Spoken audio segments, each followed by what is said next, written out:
आप सभी को जय मसीह की हमारी एक न्यू स्टोरी में आप सभी का स्वागत है। आज हम देखेंगे कि किस तरह एक छोटी लड़की ने सेनापति की मदद की। पता है यह छोटी लड़की कौन है और वह क्या कह रही है?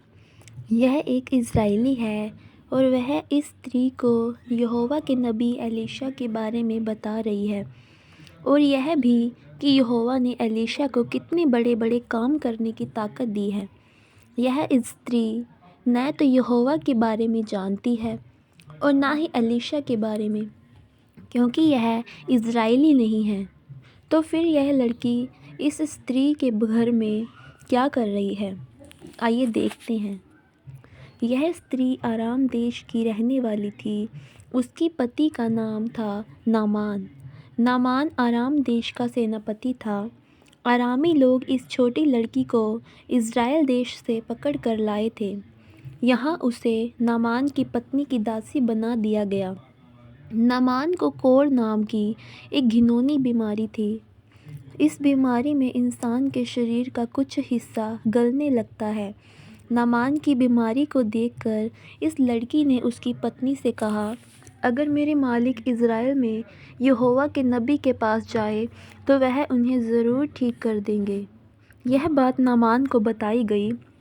नामान हर हाल में अपनी बीमारी से छुटकारा पाना चाहता था, इसलिए वह इज़राइल देश जाने के लिए तैयार हो गया। इज़राइल पहुंचने पर वह एलीशा के घर गया। एलीशा ने अपने नौकर के जरिए नामान से कहा कि वह जाकर यरदन नदी में 7 बार डुबकी लगाए। यह सुनकर नामान गुस्से से लाल पीला हो गया। उसने कहा, क्या हमारे देश की नदियाँ खराब हैं जो मुझे इज़राइल की नदी में डुबकी लगानी होगी? यह कहकर नामान वापस जाने लगा। तभी नामान के एक नौकर ने उससे कहा, मालिक, अगर एलीशा आपसे कोई मुश्किल काम करने को कहता तो क्या आप नहीं करते? फिर जब उसने नदी में डुबकी लगाने जैसा आसान काम करने को कहा है तो उसे करने में क्या हर्ज है? नामान ने अपने नौकर की बात मान ली और यरदन नदी में जाकर 7 बार डुबकी लगाई।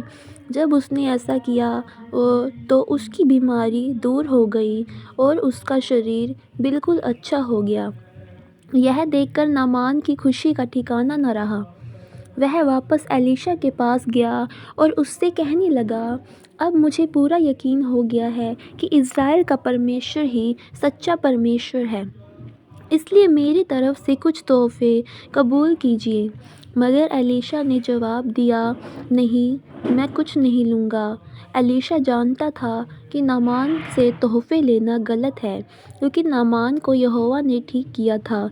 लेकिन एलीशा का नौकर गेहज़ी तोहफ़े लेना चाहता था, इसलिए जब नामान वहाँ से चला गया तो गेहज़ी उसके पीछे पीछे दौड़ कर गया।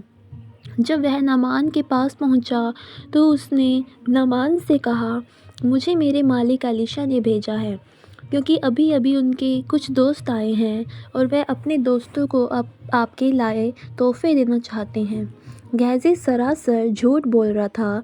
वह नामान को यह नहीं मालूम था, पर इसने गेहज़ी को कुछ चीज़ें दे दी। इसके बाद गेहज़ी घर लौट गया, लेकिन एलीशा को मालूम हो गया था कि गेहज़ी ने क्या किया है। यहोवा ने उसे सब कुछ बता दिया था, इसलिए उसने गेहज़ी से कहा, तूने जो किया ठीक नहीं किया। इस वजह से नामान का कोढ़ अब तुझे लगेगा। और ऐसा ही हुआ। गेहज़ी को तुरंत कोढ़ हो गया। इस कहानी से हम क्या सीखते हैं? इससे हमें 3 बातें सीखने को मिलती हैं। पहली, हमें उस छोटी लड़की की तरह बनना चाहिए और लोगों को यहोवा के बारे में बताना चाहिए। इससे लोगों का भला हो सकता है। दूसरी, नामान शुरू में घमंडी था, लेकिन हमें घमंडी नहीं होना चाहिए। इसके बजाय हमें यहोवा के लोगों की बात माननी चाहिए। तीसरी, हमें झूठ नहीं बोलना चाहिए, जैसे गेहज़ी ने बोला था। सचमुच बाइबल पढ़ने से हमें कितनी अच्छी अच्छी बातें सीखने को मिलती हैं। आमीन।